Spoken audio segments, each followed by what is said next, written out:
कमजोर पानी की बूंद पत्थर को चीर देती है। मैं यही बोल रहा हूं, शुरुआती रिजल्ट छोटा होता है और बाद में बहुत बड़ा हो जाता है। बहुत थोड़ा भी प्रयास अगर रोज करते रहे, कोई प्रयास आपका वेस्ट नहीं जाएगा। जब तक तोड़ेंगे नहीं तब तक छोड़ेंगे नहीं। यही कहानी मेरे को अपने दिमाग के अंदर घुसानी है। अगर 1% बेटर होते रहे तो 37 गुना इंप्रूव कर जाएंगे साल के एंड में, पर 1% अगर बेहतर होने की जगह बदतर होते गए रोज, और रोज अगर लर्न नहीं किया और अपने ऊपर इन्वेस्ट नहीं किया, आप जीरो से नीचे चले जाएंगे, नेगेटिव में चले जाएंगे। बकवास करते हो कि मेरे से कुछ नहीं होगा, आम आदमी कुछ नहीं कर सकता, अकेला चना भाड़ नहीं फोड़ सकता, पहाड़ नहीं तोड़ सकता। अकेले चने नहीं पहाड़ तोड़ा था। थोड़ा पैसा रोज बचाने से आप मिलियनेयर नहीं बन जाओगे, लेकिन थोड़ा पैसा लंबे समय तक बचाने से आप बिलियनेयर जरूर बन जाओगे।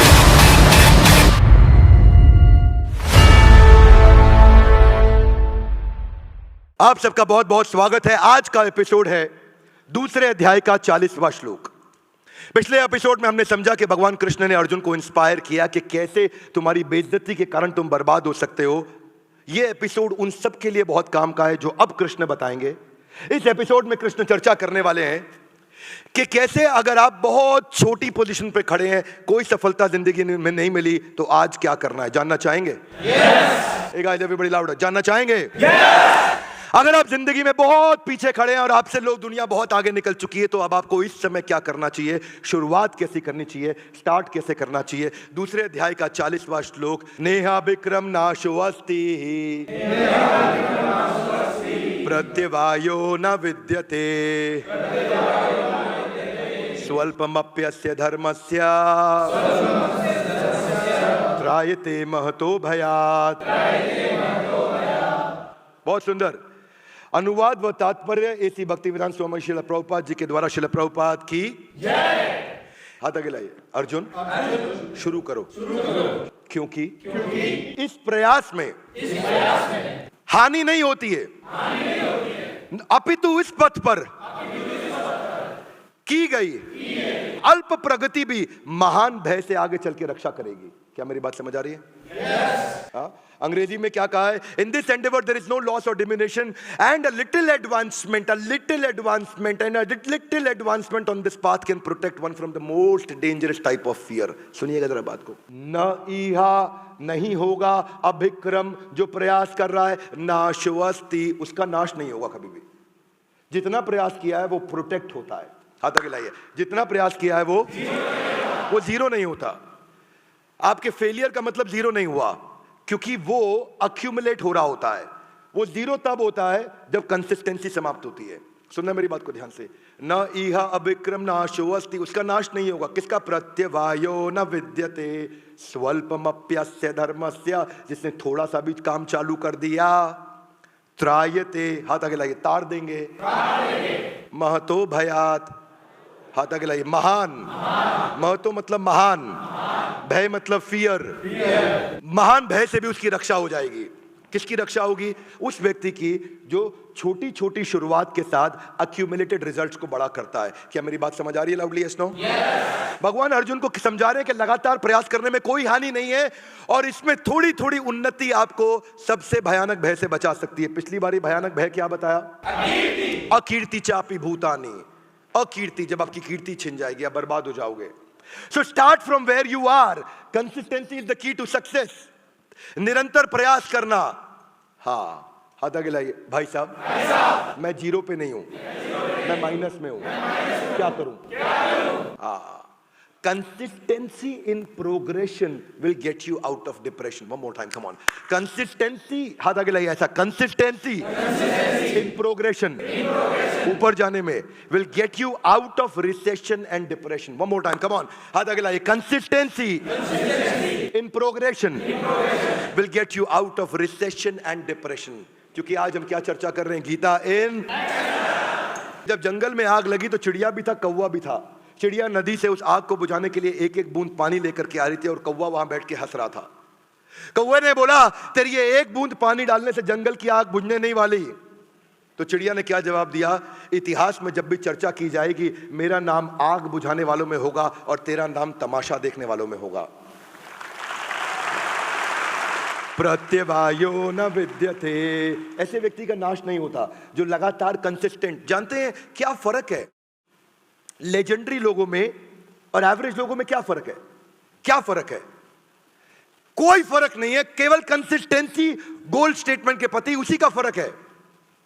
आज भी तो उस गिलहरी की बात होती है ना, जिसने चट्टान को मजबूत बनाने में, जिसने पुल को मजबूत बनाने में छोटे छोटे कंकड़ डाले। और भगवान राम ने हनुमान को क्या समझाया? तुम्हारी चट्टानों के बीच में जो गैप रह जाता है ना, उस गैप को गिलहरी के छोटे छोटे कंकड़ जाके जोड़ देती है, जिसके कारण ये पुल मजबूत होता है। तुम्हारे कॉर्पोरेट वर्ल्ड के अंदर भी जो बड़े बड़े सीईओ जाके बैठ के डिसीजन लेते हैं, उनको इंप्लीमेंट करने के लिए नीचे छोटे छोटे एग्जीक्यूटिव जो छोटा छोटा सपोर्ट करते हैं ना, वो बड़ी कंपनी के बनाई हुई बड़ी स्ट्रैटेजी को उसी पुल की तरह सपोर्ट करके मजबूत बनाने में मदद करते हैं। इसलिए छोटे आदमी का कोई छोटा प्रयास नहीं होता, हर प्रयास हमारे को कामयाबी की तरफ लेकर के जाता है।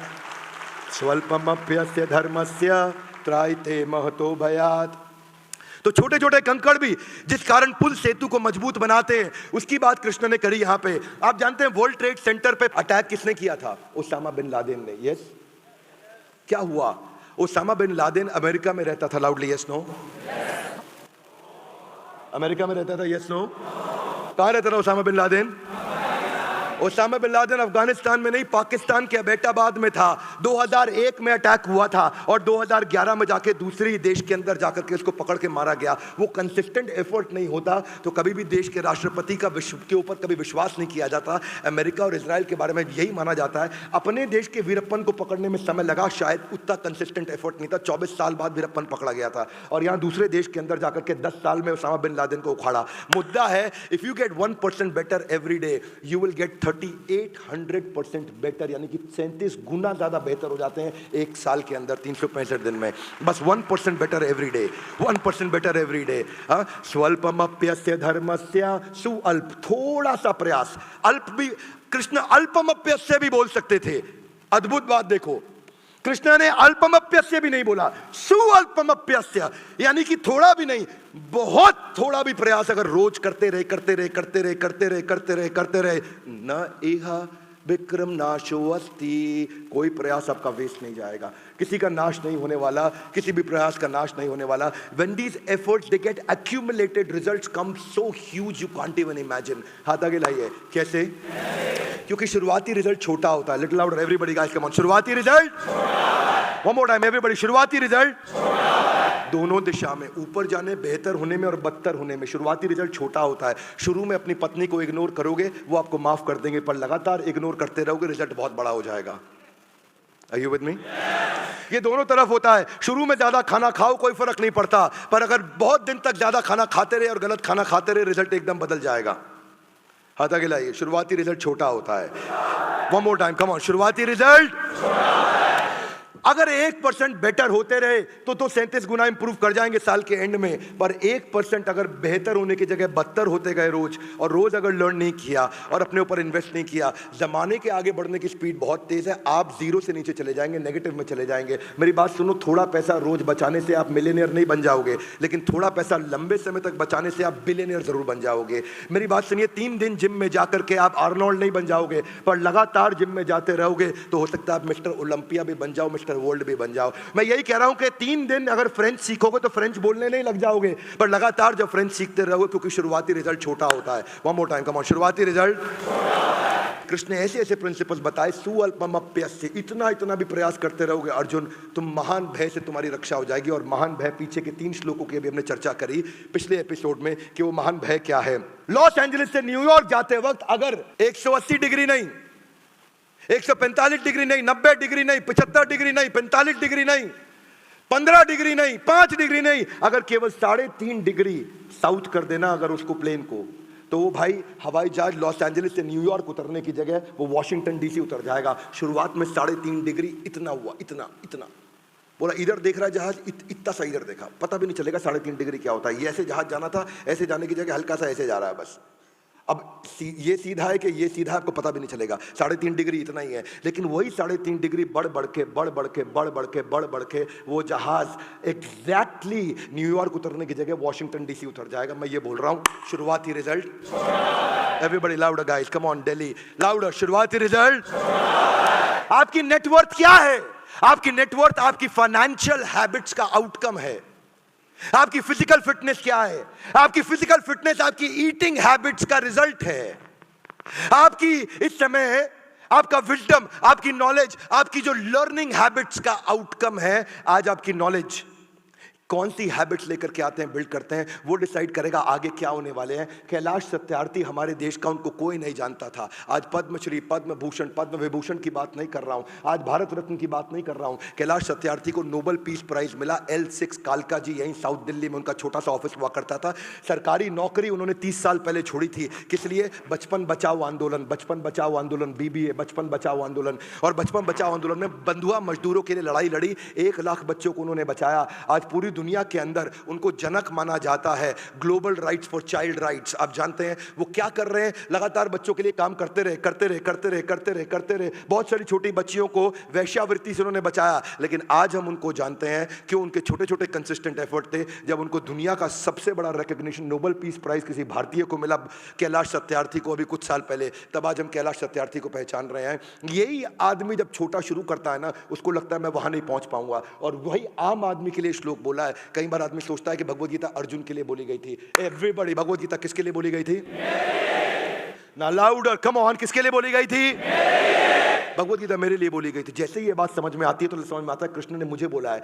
यहां ना ऐसे अगर बैठ के सुनोगे तो फायदा नहीं होगा। आज डिसीजन लेकर के जाओ तो फायदा होगा, डिसीजन नहीं लोगे तो फायदा नहीं होगा। नहीं तो क्या होगा? आप आए, मजे लिए, चले गए। कितने कितने लोगों ने दशरथ मांझी की वो मूवी देखी थी, द मांझी मैन, जो पावरफुल मूवी थी। दशरथ मांझी की मूवी क्या थी? वो गया बिहार के पास रहा करता था, एक बहुत छोटे गांव में। 1959 की बात है। फाल्गुनी नाम की उसकी पत्नी, जिससे वो इतना प्रेम करता था, इतना प्रेम करता था, इतना प्रेम करता था। इसीलिए मैं बोलता हूं, आता मांझी सटकली, केवल जिद्दी आदमी इतिहास रचता है। दशरथ मांझी की जो कहानी थी ना, वो फाल्गुनी को लेकर के थी। फाल्गुनी गर्भवती थी, उसको पहाड़ पे खाना देने आ रही थी। पहाड़ पे चढ़ते चढ़ते जब वो नीचे गिर गई तो खूनम खून हो गई। उसको पता चला, भागा अपने घर की तरफ, अपनी पत्नी को उठाया, अपनी पीठ पे खूनम खून, खून से लिपटी सनी हुई पत्नी को लेकर के अस्पताल की तरफ भागा, जो कि 70 किलोमीटर दूर अस्पताल था। और उसके पास कोई व्हीकल नहीं था, क्योंकि उस पहाड़ को पार करके जाना था 70 किलोमीटर।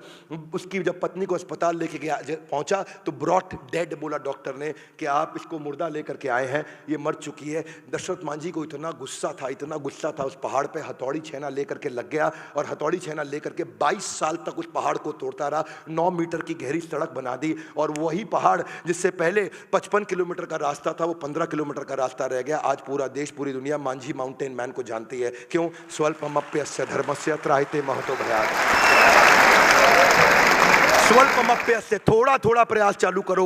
हथौड़ी छेना आज भी किसी को बोलो कोई नहीं उठाएगा। लेकिन बस ये प्रिंसिपल समझ में आ गया भगवत गीता, जिसने दिमाग में घुसा लिया ना, वो आदमी कुछ भी कर सकता है। इसलिए ये श्लोक मुझे लगता है कि एक आम इंसान के लिए बोला गया था, ये एक आम आदमी के लिए बोला गया था, जो कुछ भी कर सकता है। जब तक तोड़ेंगे नहीं तब तक छोड़ेंगे नहीं। यही कहानी मेरे को अपने दिमाग के अंदर घुसानी है। जब तक तोड़ेंगे नहीं तब तक छोड़ेंगे नहीं। यहाँ बैठने का फायदा नहीं है। Everybody little louder with me, come on. जब तक तोड़ेंगे नहीं तब तक छोड़ेंगे नहीं। ये अपने आप से कह रहे हो, little louder, come on.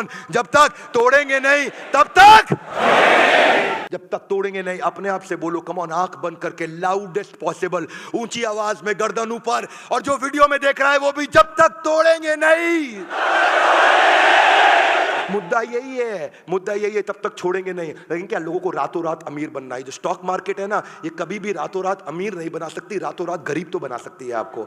Stock market में भी राकेश झुनझुनवाला 5,000 रुपए लेके चालू किए थे। और क्या मारवाड़ी मिडिल क्लास फैमिली से आए थे राकेश झुनझुनवाला, आज 40,000 करोड़ रुपए की नेटवर्थ पे गए। लेकिन जब 5,000 रुपए लाके चालू किया था उन्होंने टाइटन के अंदर, उन्होंने बाद में एक चाय की पत्ती के टाटा टी के अंदर उन्होंने इन्वेस्ट किया था। और उसको भी जूम होते होते होते होते 3 साल लग गए, जो 25 लाख रुपए बना, क्योंकि उसके साथ टिके रहे। बाद में उन्होंने टाइटन में भी काफी इन्वेस्ट किया। 30-32 रुपए के भाव पे उन्होंने 2002 में टाइटन खरीदा था। 2022 के अंदर वही उनके 40,000 करोड़ के पोर्टफोलियो में 11,000 करोड़ का केवल टाइटन था उसके अंदर में। यही बता रहे राकेश झुनझुनवाला के कंसिस्टेंसी और पैशन के साथ में आप स्टॉक मार्केट को जीत सकते हो, अगर आपके पास कंसिस्टेंसी और पैशन है। पर लफड़ा क्या है? मेरे को आज रात को चाहिए सब कुछ। कृष्ण कह रहे हैं स्वल्पमप्यस्य, आप कह रहे हैं नहीं सब कुछ मेरा अपनस्य हो जाए, सब कुछ मेरे को चाहिए, अभी चाहिए, अभी चाहिए, अभी नहीं। ये जो है ना, आप क्योंकि 3 दिन जिम जाने के बाद कपड़े उतार के शीशे के सामने देखते हो कुछ होता नहीं तो लगता कुछ होएगा ही नहीं, होएगा। स्वल्पमप्यस्य धर्मस्य त्रायते महतो भयात्। मुद्दा सारा का सारा यही है। ये लोग बीच में छोड़ते हैं ना,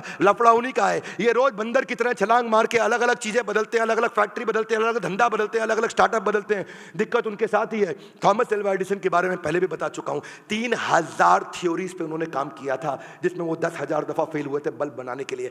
3000 अलग अलग थ्योरी पे वो ट्राई करते रहे बल्ब बनाने के लिए, बल्ब बनाने के लिए, बल्ब बनाने के लिए। सन 1870 की बात कर रहा हूं। और लगातार कुछ साल लगे उनको 3000 थ्योरीज को अलग अलग अप्लाई करने में, जिसमें 10,000 बार फेल हुए।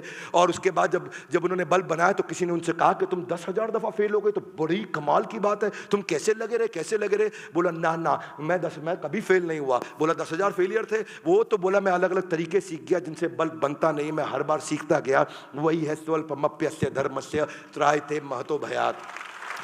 हर आदमी अब जो आज सफल हुआ है उसके जीवन में जाने में या अनजाने में गीता के प्रिंसिपल्स उसने इंप्लीमेंट किए थे। पर समस्या क्या है? धार्मिक चश्मे को उतारने का मेरा मुद्दा है। इस देश का धार्मिक चश्मा उतार करके व्यवहारिक चश्मा उसको पहनाऊंगा मैं, कि भगवत गीता को लेकर के हम इस पूरे देश के अंदर एक नया अमली जामा क्रिएट करने जा रहे हैं। मैं एक नया नैरेटिव सेट करने जा रहा हूं पूरे देश के अंदर, कि भगवत गीता की जो सीरीज चालू की है मैंने, एपिसोड्स की, एक के बाद एक यूट्यूब पे आ रहा है, पूरा देश इन सारे एपिसोड्स को देखेगा और अपने बच्चों को दिखाएगा कि बेटा तुझे जिंदगी में ताकतवर बनना है। जिस दिन गीता हाथ में ले ली तुझे पृथ्वी पे कोई हरा नहीं पाएगा। जानते हैं सबसे बड़ी बात एडिसन की यही थी, वो एक प्रोडक्ट से दूसरे प्रोडक्ट पे जंप नहीं करता था। एक फेलियर के बाद में अपने गोल को बदलता नहीं था, वो अपनी स्ट्रैटेजी बदलता था। आदमी की तकलीफ यही है, जब गोल अचीव नहीं होता वो गोल बदल देता है। और एडिसन बोलता है जब गोल अचीव नहीं होता तो मैं स्ट्रैटेजी बदल देता हूं। इसीलिए गोल नहीं बदलना, आपको स्ट्रैटेजी बदलनी है। मेरे बड़ा भारत शो में मैं ऐसे ही सुपर हीरोज को लेकर के आता हूं। जानते हैं मैं शरीफ चाचा की बात करी हो, पद्मश्री चाचा शरीफ, देखा है किसी ने वो एपिसोड? कम ऑन, बड़ा भारत में देखा है आपने एपिसोड? चाचा शरीफ का एपिसोड देख लेना, आंख में आंसू आ जाएंगे। पहली बार मैं ऑन स्क्रीन वीडियो पर रो पड़ा था चाचा शरीफ के बारे में देख करके। जानते हैं पिछले 30 सालों में 25,000 लाशें, अगर हिंदू है तो जलाते हैं, मुसलमान है तो दफनाते हैं, जिसका अंतिम संस्कार नहीं होता। चाचा शरीफ उसके अपने पिता कहलाए जाते हैं। चाचा शरीफ जिनका अपना बेटा 1991 में किसी ने मार करके नदी में फेंक दिया, उनको अपने बेटे की लाश नहीं मिली, उसका अंतिम संस्कार नहीं हो सका, इसीलिए चाचा शरीफ ने वो प्रयास किया। पर आज उनके छोटे छोटे प्रयास के बाद आज प्रधानमंत्री मोदी से लेकर के राष्ट्रपति से लेकर हर आदमी उनके सामने गर्दन झुका करके उनको नमन करता है, क्योंकि बिना भेदभाव के उन्होंने देश के लिए सेवा करी, लगातार करते रहे। स्वल्पमप्यस्य कितनी तकलीफें आई होंगी, पर दिक्कत यही है कि अपने को तकलीफ आती है ना, अपन रास्ते में छोड़ देते हैं। रास्ते में छोड़ना नहीं है, आपको रास्ता बदल के उसी लक्ष्य पे पहुंचना है, रास्ते में छोड़ना नहीं है। जब चाचा शरीफ ने शुरू किया था ना, तो लोग उनको जल्लाद बोला करते थे, उनको कहते थे बदबू आती है, नाक से कोड़ लिया करते थे, उनको साथ में बैठ के खाने नहीं खाने दिया करते थे, उनको किसी दावत में नहीं बुलाया जाता था, उनकी शक्ल नहीं देखते थे, उनको पागल कहा करता था। लेकिन consistency in progression will get you out of recession and depression. Golden statement है, जिंदगी में डाल लो, क्योंकि पत्थर पे पानी की बूंद टप, लिटिल लाउडर, कम ऑन, पत्थर पे पानी की बूंद, पत्थर पे पानी की बूंद, पत्थर पे पानी की बूंद, पत्थर पे पानी की बूंद, यही टप टप टप टप टप टप टप टप टप टप टप टप टप, कमजोर पानी की बूंद पत्थर को चीर देती है। मैं यही बोल रहा हूं, शुरुआती रिजल्ट छोटा होता है और बाद में बहुत बड़ा हो जाता है। स्वल्पमप्यस्य धर्मस्य त्रायते महतो भयात्। कहीं से तो शुरू करूंगा। ए गाइस एवरीबॉडी कम ऑन, कहीं से तो शुरू करूंगा। अच्छे दिन कब आएंगे? अभी। कम ऑन, अच्छे दिन कब आएंगे? लाउडर, अच्छे दिन कब आएंगे? कौन लाएगा? ये अच्छे दिन मैं लाऊंगा। किसकी जिम्मेदारी है? मेरी। किसी को पूछने का नहीं, सवाल करने का नहीं। अच्छे दिन लाने की जिम्मेदारी मेरी है। Would you agree with me? Little louder, yes no? 15 साल का बच्चा जिसके जिंदगी में कितने सपने होते हैं, आनंद आर्नोल्ड, उसका नाम आर्नोल्ड श्वार्ज़नेगर का कॉपी नहीं है, वो क्रिश्चियन है, उसका खुद का ही नाम, उसका सरनेम था आर्नोल्ड, आनंद उसका अपना घर का नाम। और वही लड़का आगे चल के जो इमोबाइल था, चल नहीं सकता था, जिसको अपना शौच क्रिया करने में, यानी कि शौच क्रिया समझते हैं ना, बाथरूम जाने में तकलीफ होती थी, बिस्तरे से जो उतर नहीं सकता, जो बिस्तरे से जो खड़ा नहीं हो सकता, ऐसा बच्चा, उसने अपने दोस्त को बोला एक मेरी बात सुन, घर बैठा रहूंगा तो बर्बाद हो जाऊंगा, इतना इतना शुरू करूंगा। स्वल्पमप्यस्य यस्य धर्मस्य, इतना इतना शुरू करूंगा, इतना इतना शुरू करते करते वो धीरे धीरे शुरुआती रिजल्ट बड़ा होता चला गया, इतना बड़ा होता चला गया कि वो जिम जाने लगा, और जिम जाने लगा, दिन जिम के अंदर 3 घंटा सुबह, 3 घंटा शाम को, और रिजल्ट बड़ा हो गया। उसने मिस्टर पंजाब बन गया। मिस्टर पंजाब के बाद वही लड़का जो व्हील चेयर पर था मिस्टर इंडिया बन गया, और लोगों ने कहा किसी काम का नहीं, उसने कैंसर को हराया, दुनिया का मुंह बंद कराया। वही भारत का आर्नोल्ड, उसकी स्टोरी अगर आर्नोल्ड श्वार्ज़नेगर भी सुने तो वो कांप जाए, इतना आसान नहीं होता। भाई साहब, मैं और आप चल सकते हैं तो जिम नहीं जाते। वो चल नहीं सकता था, उठ नहीं सकता था, हर समय कोई ना कोई व्हील चेयर पर उसको गोद में उठा करके, उसको गोद में लेकर के जाया करता था। आज आनंद आर्नोल्ड एकमात्र भारतीय है जिसको दुनिया का सबसे बड़ा बॉडी बिल्डिंग का टाइटल मिला है, वो है मिस्टर ओलंपिया। करीमुल हक, करीमुल का नाम ही है, कर अमल, करीमुल, करीमुल, करीमुल हक। हाँ, वो बोलते हैं ना मैं मुसलमान हूँ ना मैं हिंदू हूँ, लोग मुझे मुसलमान समझते हैं, करीमुल हक। हाँ, मेरा मुसलमान परिवार में जन्म हुआ पर मैं भारतीय हूँ, देश की सेवा करूँगा। उसने एम्बुलेंस दादा, छोटी सी बाइक को एम्बुलेंस बना दिया नॉर्थ ईस्ट के अंदर।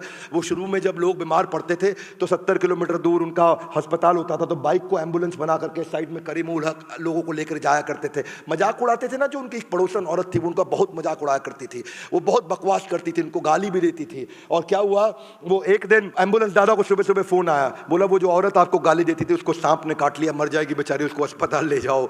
और फिर वही औरत जो जिंदगी भर उसका मजाक उड़ाती थी, उसको साथ में लिटाया उन्होंने अपने एम्बुलेंस, यानी कि जो बाइक की एम्बुलेंस, बाजू में छोटा सा पहिए के साथ में एक एक्सटेंशन लगा रखा था, उस पर लिटा के लेके गए। और वहां रास्ते में हो गया ट्रैफिक जैम, जंगल था, जंगल में छोटी सड़क होती थी, वहां पे कुछ जानवर आके, हाथी आकर के गाड़ियों को उलट देते थे, ट्रैफिक जैम हो गया। उस ट्रैफिक जैम में एक और एम्बुलेंस थी, वो वहीं फंसी हुई थी, उसमें भी किसी को सांप ने काटा था। वो एम्बुलेंस वहीं फंसी रही, इन्होंने अपनी बाइक को नीचे कच्ची पटरी पर उतारा और बाद में आगे चढ़ा करके उसको ले गए। उस औरत को टाइम से अस्पताल पहुंचाया, वो बच गई। लेकिन वो एम्बुलेंस जो बड़ी वाली एम्बुलेंस थी, जिसमें पीछे एक और जिसको जहर आ गया था सांप के काटने का, उस बेचारी का देहांत हो गया। जो मजाक उड़ाती रहती थी उनको एम्बुलेंस दादा ने बचा लिया, और उसके बाद एम्बुलेंस दादा को लोगों ने जानना पहचानना शुरू किया। आगे चल के उनको बजाज फैमिली ने भी अपनी तरफ से एक बजाज की मोटरसाइकिल दी। धीरे धीरे धीरे धीरे लोग उनको जानने पहचानने लगे। आज तक पिछले 24 साल में 5000 लोगों की जिंदगी उन्होंने मरने से बचाया है, बिना रुके बिना थके। लोग उनका मजाक उड़ाते थे, वो लोगों की जिंदगी बढ़ाते थे। चिड़िया भी तनका इकट्ठा कर करके अपना घोंसला बनाती है। एम्बुलेंस दादा ने जिंदगी में अपना मकान नहीं बनाया, बारिश आती थी तो पानी उनके घर में गिर जाता था। एम्बुलेंस दादा एक ऐसे अद्भुत व्यक्ति, और जो घर में पानी गिरता, सांप आ जाते, लेकिन अपना घर नहीं बनाया, अस्पताल बना दिया जहां गरीबों को वहीं पास में इलाज करेंगे। आज मैं बड़ा भारत की कम्युनिटी को, आज मैं बड़ा बिजनेस की कम्युनिटी को मैं रिक्वेस्ट करता हूं कि ऐसे लोगों की मदद करें, आए। और आज वो इतने बड़े हो गए, उनका ओहदा इतना बड़ा हो गया, उनके 4500 रुपये महीने की नौकरी किया करते थे। 4500 रुपये महीना बोल रहा हूं मैं, 5000 रुपये महीना नहीं, 4500 रुपये महीने की नौकरी करते थे वो एम्बुलेंस दादा करीमुल हक। हाँ, और वही करीमुल हक ने आज प्रधानमंत्री मोदी उनको साथ में लेके सेल्फी लेना सिखाते हैं, राष्ट्रपति उनको अपने घर पे बुलाते हैं, उनको अमिताभ बच्चन हॉट सीट पे बिठाते हैं, आज हम उनको बड़ा भारत में बुलाते हैं। आज करीमुल हक, ऐसे लोगों को हमें धन्यवाद करना चाहिए जो हमारे को सिखाते हैं, जो हम इसी को कहते हैं कि consistency in progression will get you out of recession and depression.